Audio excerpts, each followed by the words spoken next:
आज के समय में योग गुरुओं द्वारा अंधविश्वासों का व्यापार बड़े पैमाने पर फैला दिया गया है। उदाहरण स्वरूप, अगर आपको कुंडलिनी जागरूक करनी है तो आपको इतने साल तक ध्यान करना होगा या फिर इतने साल तक ब्रह्मचर्य में रहना होगा। इन व्यक्तियों ने आध्यात्मिकता को इतना कठिन बना दिया है कि बहुत से लोग तो इसके बारे में सोचने से भी डरते हैं। इस वीडियो में हम जानेंगे कि 7 चक्र क्या होते हैं, कुंडलिनी को कैसे जगाया जा सकता है और कौन कौन से ध्यान विधियां हैं। आखिर में मैं आपको एक एडवांस ध्यान तकनीक के बारे में भी परिचित कराऊंगा।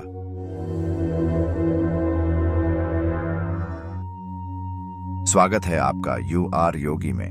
कुंडलिनी जागरूक करने से पहले हमें शरीर के 7 चक्रों के बारे में समझना आवश्यक है। चक्र क्या होते हैं? चक्र विद्युत ऊर्जा से बने हुए एक ऊर्जा केंद्र होते हैं जिन पर हमारा ध्यान या चेतना जब स्पर्श होती है तब हम उन अनुभवों को महसूस कर पाते हैं। उदाहरण के लिए, अगर हमारा ध्यान थ्रोट चक्र पर केंद्रित होता है तो हमें शांति का अनुभव हो सकता है, और हार्ट चक्र पर यदि हमारा ध्यान केंद्रित होता है तो हम प्रेम या फुलफिलमेंट का अनुभव कर सकते हैं। इसी तरह शरीर में 114 ऊर्जा स्थान होते हैं और शरीर के बाहर अनगिनत ऊर्जा केंद्र होते हैं। सबसे पहले आता है रूट चक्र, जो स्पाइन के बेस में केंद्रित होता है। अगर हम रूट चक्र पर ध्यान करते हैं तो हमें एक स्थिरता और एक अद्भुत सुगंध का अनुभव हो सकता है। मल द्वार से लेकर हमारे शरीर में जितनी भी समस्याएं होती हैं, वे सभी समस्याएं इस चक्र से जुड़ी होती हैं। उसके ऊपर आता है स्कैरल चक्र, जिसको संस्कृत में स्वाधिष्ठान चक्र कहा जाता है। स्वाधिष्ठान चक्र स्त्री और पुरुष में प्राइवेट पार्ट्स के ऊपर होता है। यह चक्र नकारात्मक ऊर्जा का केंद्र होता है। अगर हम इमोशनल ब्रेन से इस चक्र पर ध्यान दें तो हमें एक नकारात्मक अनुभव होता है, जैसे कि हम किसी गहरी खाई में गिर रहे हैं, जैसे कि हमें कुछ डरावना अनुभव हो सकता है। स्वाधिष्ठान चक्र को हमें एक्टिवेट करने की कोई जरूरत नहीं होती, क्योंकि वह ऑलरेडी एक्टिवेट होता है। हमें बस उसे शांत करने की जरूरत होती है, क्योंकि गुप्त रोग से संबंधित समस्याएं जितनी भी होती हैं, वे सभी समस्याएं इस चक्र से जुड़ी होती हैं। और जिनका स्वाधिष्ठान चक्र बहुत अधिक सक्रिय होता है, उन्हें गुप्त रोग और अतिकाम वासना से संबंधित समस्याएं हो सकती हैं। शायद हो सकता है कि स्त्री में इस चक्र के गुण पुरुष के चक्र गुण से अलग हों।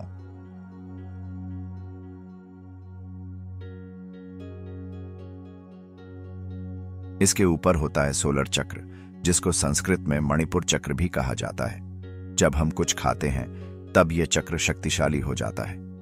यह चक्र शक्ति का केंद्र है जो शरीर में ऊर्जा का निर्माण करता है। अगर किसी को पेट से संबंधित कोई समस्या है तो इसके ऊपर ध्यान करके इस चक्र को शांत करने और समस्या को समाधान करने में मदद मिल सकती है। इसके ऊपर आता है हार्ट चक्र, जिसे संस्कृत में अनाहत चक्र कहते हैं। यह चक्र हमारे शरीर में कफ समस्या या कार्डियक समस्या से जुड़ा होता है।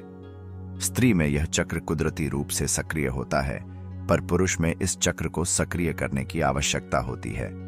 शायद आपने कभी अनुभव किया हो कि जब कोई प्रिय स्त्री आपको आलिंगन करती है तो छाती में एक पूर्णता का अनुभव होता है और उसी समय हार्ट चक्र सक्रिय हो जाता है।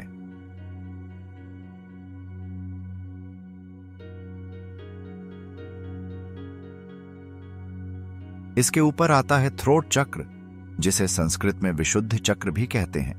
अगर हम विशुद्ध चक्र पर ध्यान करते हैं तो हमें शांति, कम्युनिकेशन स्किल्स और विचारों में शुद्धता का अनुभव हो सकता है। इसके ऊपर आता है थर्ड आई चक्र, जिसे आज्ञा चक्र भी कहते हैं। आज्ञा चक्र पूरी तरह से हमारे लॉजिकल ब्रेन से जुड़ा होता है।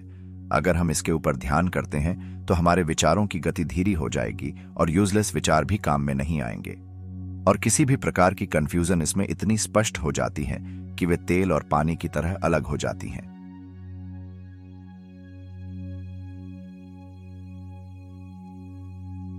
इसके ऊपर होता है क्राउन चक्र, जिसे संस्कृत में सहस्रार चक्र कहते हैं। जब हम इस चक्र पर ध्यान लगाते हैं तो हर व्यक्ति का अलग अलग अनुभव हो सकता है। हो सकता है किसी को समाधि का अनुभव हो या फिर किसी को इससे भी ऊपर स्थित ऊर्जा का अनुभव हो।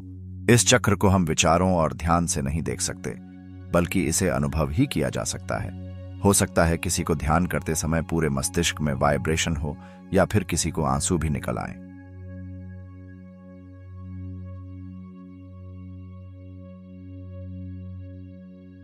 मुझसे काफी लोग पूछते हैं कि अगर समाधि अवस्था से अचानक उठ जाए तो क्या हो सकता है। हो सकता है कि आपकी चेतना, श्वास और ध्यान, इनमें से कोई एक ऊर्जा बाहर ही रह जाए और कुछ समय बाद माइग्रेन या फिर वोमिट भी हो सकती है। जैसे कोई अल्कोहलिक इंसान वोमिट करने के बाद उसकी चेतना होश में आ जाती है, बस कुछ उसी तरह। इसलिए पहले कुछ साल मूलाधार से लेकर आज्ञा चक्र तक ही ध्यान देने का अभ्यास करें और क्राउन चक्र से ऊपर जाने का अनुभव भी करना हो तो ध्यान दें कि जब भी ध्यान से बाहर निकलें तो बहुत ही शांति से ये सभी तीनों ऊर्जा को हार्ट चक्र में या फिर थ्रोट चक्र में स्थापित करें। उनके बाद ही शांति से आंखें खोलें। इस 7 चक्र के अलावा भी शरीर में बहुत सारे ऊर्जा केंद्र होते हैं और जब हमारा ध्यान उन ऊर्जाओं को स्पर्श करता है तब हर व्यक्ति का अलग अलग अनुभव हो सकता है।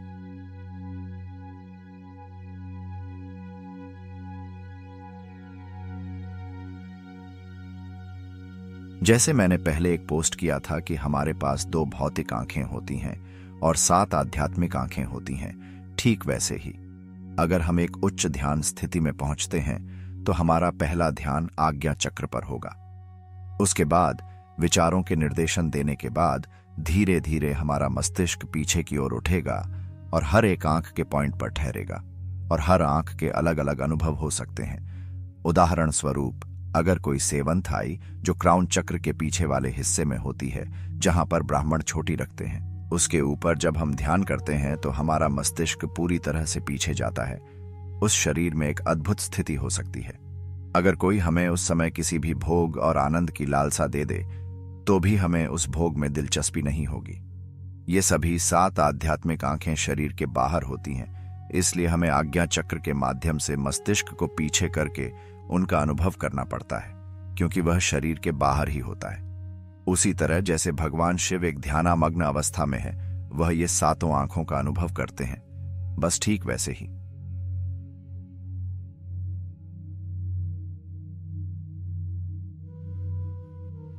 अब समझते हैं कि कुंडलिनी क्या होती है और कुंडलिनी जागृत होने के बाद क्या होता है। कुंडलिनी एक जीवंत ऊर्जा होती है जो मूलाधार में स्थित होती है। जब कभी ऐसी घटना हमें अनुभव होती है या फिर कोई ऐसी स्थिति होती है जिससे हमें गूसबम्स आते हैं, तो उस समय हमारे मस्तिष्क में कुछ क्षणों के लिए एक लरज का अनुभव होता है। फिर कुंडलिनी ऊर्जा अपने क्राउन चक्र को स्पर्श करके फिर से नीचे लौट जाती है। कुंडलिनी ऊर्जा 2 ऊर्जाओं से बनी होती है, एक स्त्री ऊर्जा और दूसरी पुरुष ऊर्जा। इसे शिव और शक्ति की ऊर्जा भी कहा जाता है। और जब यह ऊर्जा 7 चक्रों को स्पर्श करती है तब जो भी 7 चक्रों के लाभ होते हैं वो हमें दिखाई देते हैं। उदाहरण के लिए, अगर स्वाधिष्ठान से गुजरे तो हमारी काम वासना शांत हो जाती है। विशुद्धि से गुजरे तो हमें एक अत्यद्भुत शांति का अनुभव होता है और अगर क्राउन चक्र को छूते हैं तो हमारी शक्तिशाली चेतना सक्रिय हो जाती है। शक्तिशाली चेतना मतलब कि लोगों से अलग ही विचार आना, जटिल बातों को क्षण भर में ही समझना, अच्छी तरह सुन पाना, तेजी से देख पाना और बोलने की सुवर्णता आ जाती है।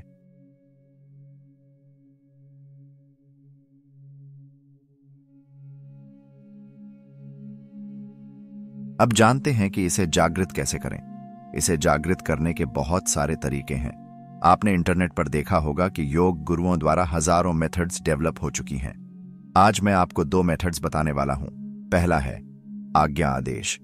अगर आप डायरेक्ट रूट चक्र पर ध्यान करेंगे और कुंडलिनी को ऊपर उठाने का प्रयास करेंगे तो इतना कोई खास फर्क नहीं पड़ेगा, और अगर पड़ता भी है तो बहुत सालों तक लग सकते हैं। सबसे पहले किसी भी एक ध्यान अवस्था में बैठें जो आपको पसंद हो। किसी भी हस्त मुद्रा का उपयोग करें। आंखें बंद करें और अपने गले पर ध्यान दें और मन में थ्रोट चक्र का मंत्र उच्चारण करें। इन्हें इनहेल के समय सो और एक्सहेल के समय हम मन में ही उच्चारण करें। धीरे धीरे आपको अपने इनहेल को ठंडा महसूस होने लगेगा और आपको एक अद्भुत शांति का अनुभव होगा। फिर अपने बॉडी को एकदम लुस छोड़ दें, उसको उसके फ्री फ्लो में जाने दें। ऑटोमेटिक रूप से आपका ध्यान आपके 3rd आई पर चला जाएगा।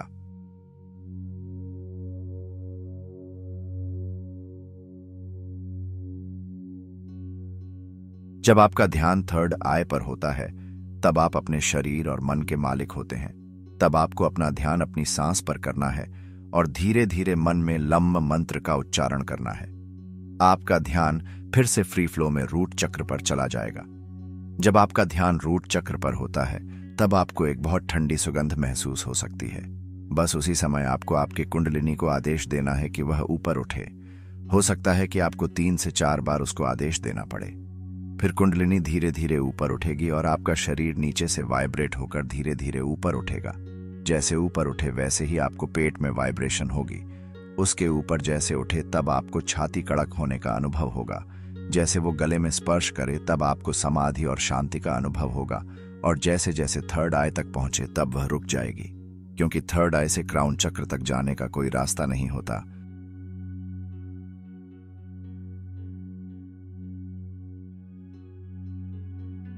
उस समय आप एक शरीर के राजा की तरह उसे और ऊपर जाने का आदेश दीजिए, और जैसे वो ऊपर जाएगी वैसे ही आपका मस्तिष्क वाइब्रेट होने लगेगा और कुंडलिनी ब्रह्मपाद को स्पर्श करेगी। फिर ऊपर के अनुभव हर व्यक्ति के अलग अलग होते हैं। फिर जब भी आपको वापस आने का मन करे तो जैसे मैंने पीछे बताया कि आपकी चेतना, श्वास, विचार, बुद्धिमत्ता और नजर बाहर होती है, तो सभी ऊर्जा को ध्यान के माध्यम से मूलाधार चक्र में वापस स्थापित करें और अपने हाथों से अपनी आंखें दबाकर धीरे धीरे खोलें। ध्यान का सच्चा परिणाम ध्यान के समय नहीं मिलता है, पर नॉर्मल अवस्था में विचारों के द्वारा होता है। हो सकता है कि आपको यह पहली बार में नहीं अनुभव हो, क्योंकि आपको आज्ञा आदेश देने के लिए सबसे पहले अपने शरीर और मन का मालिक बनना बहुत जरूरी है। हर दिन अभ्यास करते रहने पर आपको एक दिन जरूर परिणाम मिलेंगे। इसके कुछ नियम भी हैं, जैसे कि आपका शरीर कम से कम 7 से लेकर 14 दिन तक शुद्ध ब्रह्मचर्य में होना चाहिए।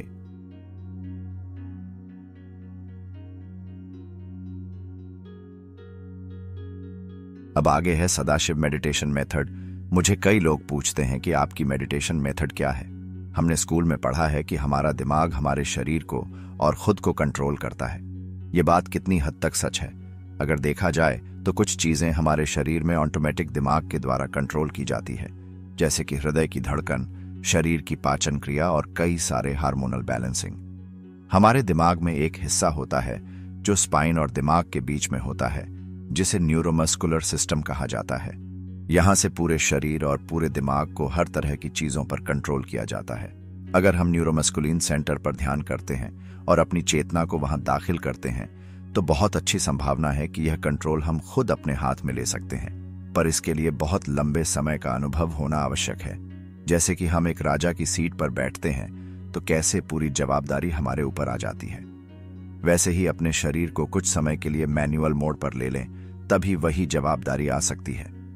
अगर हम ध्यान में हम अपने शरीर को आदेश देते हैं, जैसे कि दिल की धड़कन कुछ समय के लिए बंद करो, तो वह हो जाती है, क्योंकि उस समय हम अपने शरीर और अपने मन के पूरी तरह से मालिक होते हैं। अगर हम दिमाग को कहते हैं कि अपने शरीर की उम्र कम करो, तो उसको यह चीज करनी पड़ेगी। उस समय आप अपने शरीर और दिमाग से आपके अंदर कुछ भी करवा सकते हैं, क्योंकि कुछ समय के लिए आप ही मालिक होते हैं।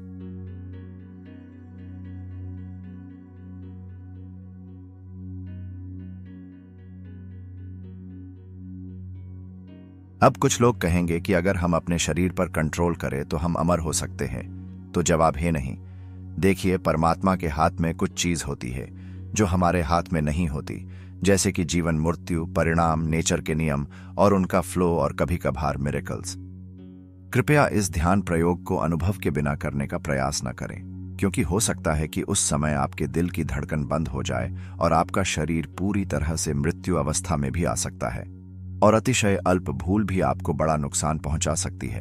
अगर इसे सीधी भाषा में समझा जाए तो इसे कोमा अवस्था कहा जाता है, और अगर कोई इससे वापस ना आ सके तो परिणाम गंभीर हो सकते हैं। अगर उस समय आपको वापस आने की प्रक्रिया का पता ना हो तो फिर बड़ा नुकसान हो सकता है कि जिसका समाधान दुनिया के बड़े से बड़े न्यूरोलॉजिस्ट के पास भी नहीं होता। कृपया मैंने पीछे जो मेडिटेशन सिखाया वही मेडिटेशन या फिर कोई और मेडिटेशन करें, जब तक आप अनुभवी और एक जवाबदार व्यक्ति न बन जाएं। जैसे स्कूल में हमने सीखा है कि हमारा दिमाग शरीर को कंट्रोल करता है, तो उसका मतलब उस हद तक जाता है कि हम अपनी मर्जी के मुताबिक मृत्यु का अनुभव भी कर सकते हैं, या फिर अपने ब्लड में से कोई बैक्टीरिया जैसे HIV को रिमूव करने का आदेश भी दे सकते हैं। और उस समय हमारे इस शरीर को हमारा कमांड मानना ही पड़ता है, क्योंकि इस शरीर और दिमाग के पूरी तरह से हम मालिक होते हैं और अपनी मर्जी के मुताबिक हम कुछ भी बदल सकते हैं। और इसके लिए साधक को वर्षों तक साधना करनी पड़ती है। तब जाके इस मुकाम पर पहुंच पाता है।